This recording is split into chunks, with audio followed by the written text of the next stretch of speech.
that very warm introduction, Andrew. Good afternoon, everyone. It is my delight to be here with you this afternoon. As Andrew mentioned, my name is Ashley FOL, and I am the team leader of communications at an organisation called McCrindle.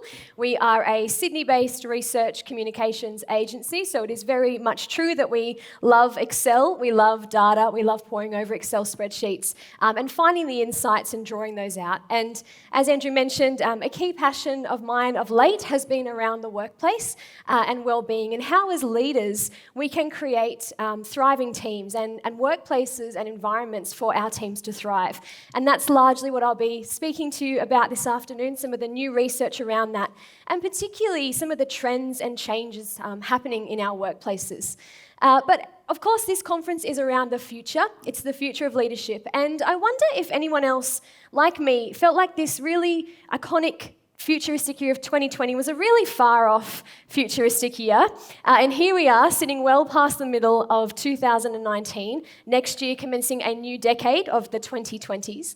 And so I thought it would be appropriate to begin our time together this afternoon by thinking about some of the changes we've seen, over the last sort of decade. And if we're thinking about the different generations, I think it's appropriate that we start by thinking about some of the viral memes and the viral trends we've seen come and take hold of our young people particularly, even since this decade began, since the year 2010.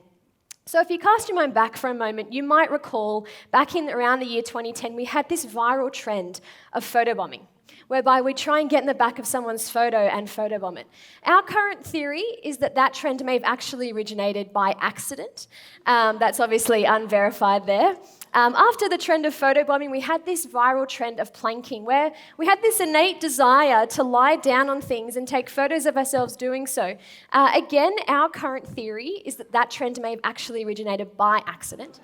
But after, planking and photobombing, we had things like Gangnam Style, we had the ice bucket challenge, we had the dress, what colour was it?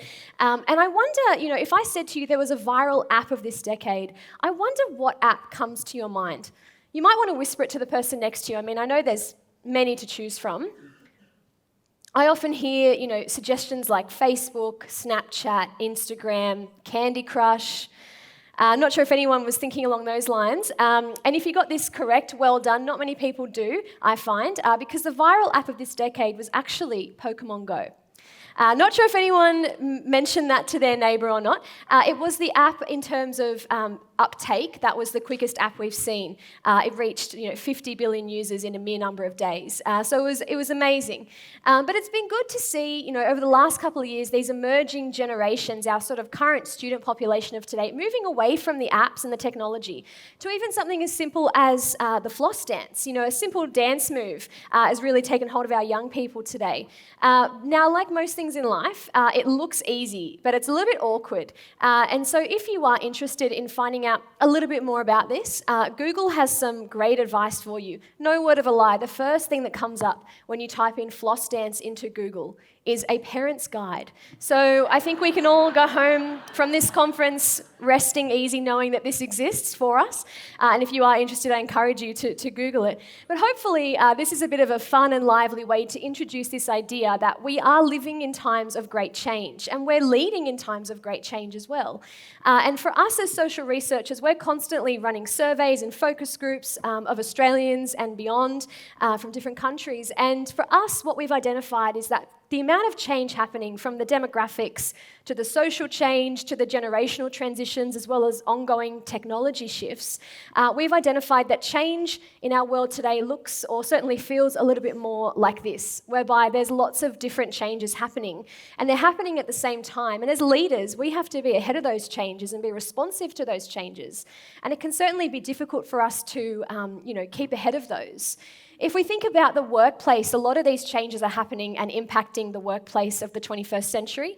There's a whole range of different mega trends at play from this slide here. You can see from the lifelong learning that we need multiple jobs and career holders to have, to the Internet of Things and robotics and AI, the technological trends, even through to the demographics of a growing population. We've got an aging population, and we've got a more culturally diverse population. But there's one trend on this mode of change that we're looking at that I want to focus on this afternoon, and that is the generational diversity. That we have more generations operating marrying and mixing in our workplaces than we've ever had before, as Australians live longer and work later in life, and as the emerging generations come through. And so we're really seeing that, leaders who can maximise the potential and the strengths of each generation are really going to help their organisations to thrive. And I love this quote from Gallup, which says, with all the disruption in today's workforce, the most successful companies know that the secret to unlocking world-class performance lies in maximising the potential of every single team member. And that's not just for the benefit of the organisation, that's for the benefit of those that we're leading and how we help the people we're leading to thrive. And then, in turn, our organisations will thrive because of that. But really, this intergenerational workforce that we've got, we can see that across the 6 generations that we have in our world today. At the older end, we've got our builders generation, who are aged 74 and over, followed by our baby boomers. Then we've got our Generation X's, followed by our Gen Ys, and if you hear the term millennials, that's often a synonym for Gen Y. That's my generation. And then we've got Generation Z, our sort of 10 to 24-year-olds, who are our current student population of today and our workforce of tomorrow. And then we've got our youngsters in our world today, those who are aged under 10 years of age, our Generation Alphas. Now, I'm not sure if many of you have come across that generational label much before. It's actually a label given to this generation by my colleague, Mark McCrindle. About a decade ago, he was writing a book on the generations, and he realised in his research that no one had given a new label to the next generation. So he did what we often do as researchers. He surveyed a proportion of the population and said, what do you think the next generation should be called? Now, as you might expect, a lot of people said, Generation A, because we've come to the end of the alphabet with Gen Z. But what Mark thought was, let's move to the Greek alphabet to signify this whole new world in which Generation Alpha will be shaped. So they're born since the year 2010, which is coincidentally the same year that the first generation iPad was released. So they will only ever know a lot of iPads. You and I probably remember a time before their existence in our lives. Now, I don't parent any Generation Alphas yet, but I am a proud auntie to 4 of them currently. And I love babysitting my nieces and nephews, and I was babysitting my niece Chloe recently. She's about to turn 2 in a couple of weeks. And she just got up off the couch, waddled up to the TV, and just expected it to be a touchscreen. Because that is the medium and the platform and the device that she will grow up, and she already is growing up, engaging on and learning on. Glass was something that you and I were told, no, keep your grubby hands off, don't mark up the glass. But glass for this emerging generation of Gen Alpha and also Gen Z really, and all of us today, it's the platform that we use to engage with the world around us. And if we think about the workforce for a moment, this is the current composition of the workforce across the different generations. But by 2030, so within a decade's time, we can see here that Generation Z are going to comprise a sizable proportion. A third of the workforce will be Gen Z, and even some Gen Alphas will be in there. And Generation Z is really the focus of a lot of employers and leaders today because they are our student population currently, but they're coming out of TAFE and university and school into our workforce in big numbers. And, they're currently aged between 10 and 24 years of age, and they are a very different generation to generations past. One of the key differences about them that we've identified is that they tend to speak a different language. Now, I'm not sure if any of you here parent any Gen Zs, or maybe you are a Gen Z, or if you've got any in your teams, but you probably know this, that they're taking the text speak out of the text messages and Facebook and into verbal communication and into the workplace. And if we're expected as leaders to engage and motivate and lead and attract and recruit them, then I think it's important that we first be able to understand them. So what I've done is I've created a sentence or a phrase that you might hear a young Gen Z use, and I think together, we can decrypt what they're trying to say. So something you might hear from a Gen Z might be, "Bae, my new work gig is legit. The hours are savage, YOLO." Now, this is English, let me assure you, so let's just decrypt this. So bae meaning a babe or someone significant. I feel like not many Gen Zs know this themselves. It's actually an acronym, and it stands for before anyone else. So let your Gen Z know that and they'll be impressed. My new work gig's talking about their new job. It's legit, it's current, it's happening. The hours are savage, so the hours are really intense. And then YOLO stands for you only live once.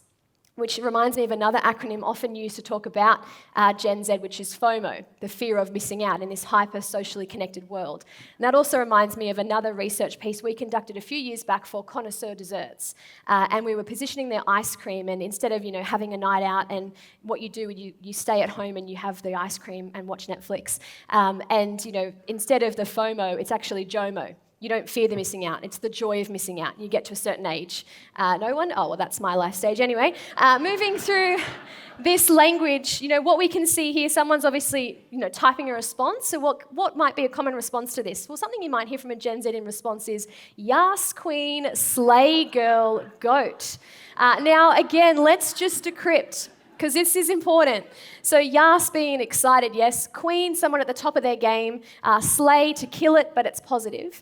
And then goat, which is greatest of all time. So if a new Gen Z employee comes into your workforce and calls you a goat, don't be offended. It's a compliment of the highest order. So just keep that in mind as you engage and motivate and lead this emerging generation. But another key characteristic, not only do they speak a different language, they're also moving jobs, and they will move jobs more frequently than we've seen other generations do in the past. And I was going to say as well, sometimes Gen Z, they take a while to get to the point, because all this conversation entails is, I like my job, great. But nonetheless, we need to understand this generation, and they are moving jobs more frequently. Based on the average tenure of 2 years and 9 months, that's the average that someone is staying in one role. If we extrapolate that out over the lifetime of a school leaver today, noting that they will live longer and work later into their life, it's predicted that they could have up to 18 jobs across 6 careers in their lifetime, which is phenomenal. And the only thing it seems, though, that Generation Z and even Gen Y to a certain extent aren't moving more frequently is out of the family home. Now, I'm not sure if anyone here, parents, any Gen Ys or Gen Zs, we are delaying those life markers like getting married, having children. We're starting our earning years with a HECS debt. So all these factors mean that we are staying at home later in life. And that's why the Gen Ys and even the Gen Zs to a certain extent have been labelled a generation of kippers, which stands for kids in parents' pockets, eroding retirement savings. So there are a few generational positives and negatives with these characteristics about the emerging generations, but they are coming into our workforce in big numbers. And we have conducted quite a lot of research about and with these emerging generations. And what we found is that there are some key things that they are looking for in a workplace, and as workplace leaders that we need to be aware of that they're looking for. And basically what we've identified is that they're looking for what we call the engagement equation, which is CPI, which effectively stands for culture, purpose, and impact. This is what the emerging generations are looking for in a place of employment. So let's unpack each of these for a moment. First, we're talking about a workplace culture, how an organisation does things. And there are many things that implement and affect a workplace culture. I mean, there's the competence around what we do for work. There is the cause as to why we exist. But at the root level, what's really underneath those other things and what drives that is a workplace culture. It's how you do it. And I love this particular definition of culture, which says that culture is the character and personality of your organisation. It's what makes your business unique, and it's the sum of its values, traditions, beliefs, interactions, behaviours, and attitudes. And defining culture can be quite difficult because there are a lot of things that contribute to a workplace culture, from the leadership to the management styles that leaders lead with, to the workplace practices, to the policies and philosophies that an organisation holds, to obviously the people that are in the organisation and how they interact with each other, to the mission, the vision, and the values that an organisation has and communicates to its staff as well as customers or clients. The work environment, the physical work environment, as well as how employees communicate with each other and how they communicate with their staff and customers. So all of this impacts a workplace culture. And really what we found when we were conducting research with the emerging generations around what they're looking for in a workplace, there were 5 key things they were looking for. We found that number 5, it was training. They want on-the-job training to increase their levels of employability. And I love this quote from Richard Branson, which says, train people well enough so they can leave, but treat them well enough so they don't want to. And I was at a conference recently and talking about the importance of training staff, and somebody said, you just mentioned they're going to have 18 jobs across 6 careers, why should we invest in training them? And someone else piped up in that conference and said, there's the concern is what if we train them and they leave? And this other person said, well, what if you don't train them and they stay? So an interesting perspective shift on that, but the reality that we are going to be moving jobs more frequently, even older Australians, and training is just a key part of what organisations need to be offering their teams, especially if we care about our team members and not only their professional but their personal development as well. So training was important, a job that has a variety of job content, so not doing the same tasks every day but having variety and being challenged and being able to learn. Leadership style that is accessible, so Generation Z, as I think all of us do, we want to be engaging with leaders who don't use as much of the command and control authoritarian style of leadership that worked particularly for the baby boomers and was characteristic of their time. Rather, it's now moving to this collaborative and contributive leadership style where leaders lead from within the teams and give opportunity to other team members. So the leadership style, accessible leaders and managers.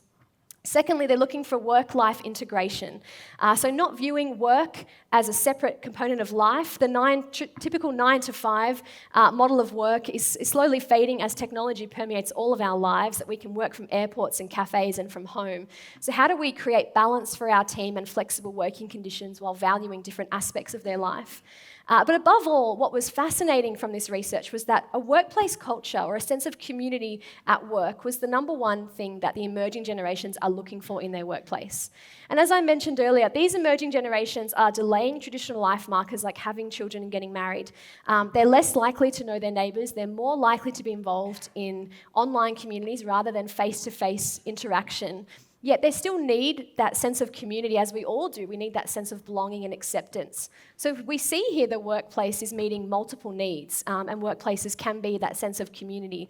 And a safe place for people, perhaps when things at home are going on or being too much. What an amazing opportunity as workplace leaders that we have to create workplaces that are about community and helping people to thrive beyond just getting the work done or productivity outcomes. So we see this particularly for these emerging generations, but it is something I think that all of us want in our workplaces. So an engaging workplace culture is the first part of that. And there's this great quote I love as well from Gallup, which says, "Culture is the organisation's GPS, giving its employees routes and pathways for living its organisation's purpose and delivering on its brand promise." But unlike a typical GPS system, culture is not always obvious. It's communicated regularly by what leaders do and the decisions they make.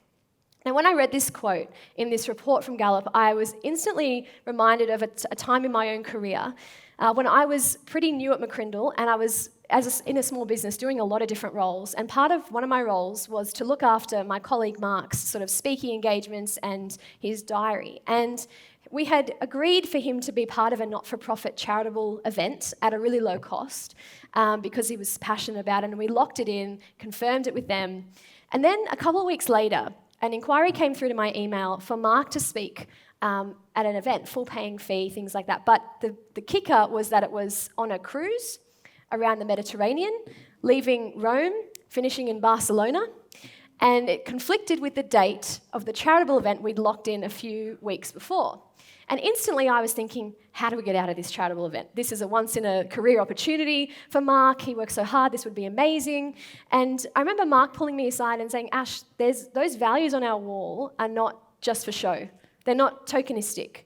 We prioritise people, we give our best, we believe we're greatly entrusted, and we actually need to live those out. And this is one of those situations which means we're going to have to give up one of those to honour those values, and we have to do it." And it was a little bit painful, but it showed me very early on in my career that this organisation, this leader that I was looking up to and serving and following was someone with deep integrity, and that those values weren't just on the wall for us. So that was certainly something that stuck with me around that culture and the importance of a workplace culture and purpose. So that's the C for culture. The P is for purpose, as I mentioned before. These emerging generations, as I think all of us are, we're looking for purpose in our lives. We're looking for a sense of meaning. And our workplaces are a huge opportunity for us to do that, to work with purpose and meaning, to be making a difference in what we do every day with our time.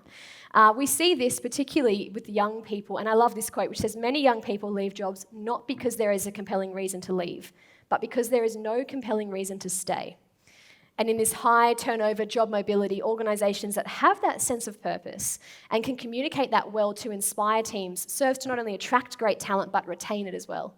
And we see this particularly in a model that I'm sure you've seen before, Maslow's hierarchy of needs, we can see at the bottom there, it's about survival and security. If we think about how this pertains to a workplace, what we know is that, when it comes to survival and security aspects of work, we think about things like remuneration and super, worker entitlements, tenure, role description, and all of these are absolutely important. But once we get those things right, we can move up the hierarchy to other aspects like the social aspect, whereby it's about things like team building initiatives and a workplace culture, co-working spaces and flexibility. And then moving up to the top of the hierarchy, we know it's about the self-actualization and self-esteem aspects of a workplace, which is things like the triple bottom line, the people, the profit, and the planet, the organization's values, the training, the corporate giving programs, all of these things that particularly the emerging generations are looking for in their place of employment, and that they're expecting their organization will have a sense of purpose. So if we can get those bottom ones right, we can move up the hierarchy. But of course, these emerging generations being super tech savvy, growing up with digital devices at their fingertips, the most basic need of all would have to be Wi-Fi. So if your organisation's got Wi-Fi, you'll be fine. And then beyond this, of course, we've got the C for culture, the P for purpose, and the last part of that equation is I for impact. And the reason we say it's an equation is because a lot of organisations might have a super engaging culture where people treat each other like family and there's a real sense of community and great relational aspects of the workplace. And they might have a really engaging purpose or set of values that people live out and are reminded of regularly. But if they're not measuring the impact and not communicating the impact the team's having, they're really lacking a key opportunity to engage and attract and retain top talent and encourage people that, work that we do every day is having an impact and what impact that has. And I love that idea that from Seth Godin, which says marketing is no longer about the stuff you make, but about the stories that you tell.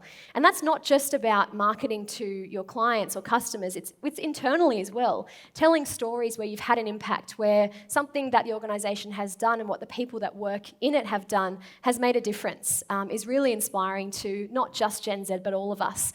And so that's a really key component of this CPI equation as well, the impact that we can have, and celebrating the impact that each other can have as well in a workplace.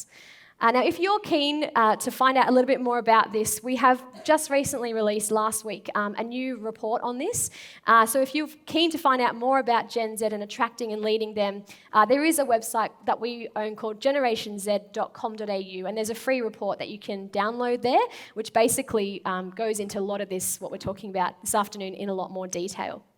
But hopefully we've been able to see from this presentation today that our work is changing and our world of work is certainly changing, and our workplaces are changing. Therefore, our generations are also changing. Those that are in our organisations are changing. And therefore, our leadership needs changing. We can't be leaders who continue to do things the way we always have. We need to be adaptive and innovative and responsive to these changes. As social researchers, as I said, we often see people, leaders, members of society often overwhelmed by change. And one common response we often see to this idea of change is something we call change fatigue, whereby you might acknowledge that all this change is happening in the world around you, but you're just a bit fatigued by how much of it is going on and that need to be responsive. Kind of like this grandmother here who had her grandchild help her with the problem of too many buttons on the remote. Now, I commend the innovation displayed here by this young Gen Z. Just a bit of masking tape will fix that problem right up. And if you've seen the new Apple TV remotes, they've got like max 4 buttons on them. So we're moving to that minimalist remote style, thankfully. But this is one common response, just a bit of masking tape will fix that right up, that we don't want to have as leaders. Similarly, another common response we see to change is change apathy. Similar to change fatigue, in that you might acknowledge that change is happening, but you're just a bit apathetic towards being responsive to all this change.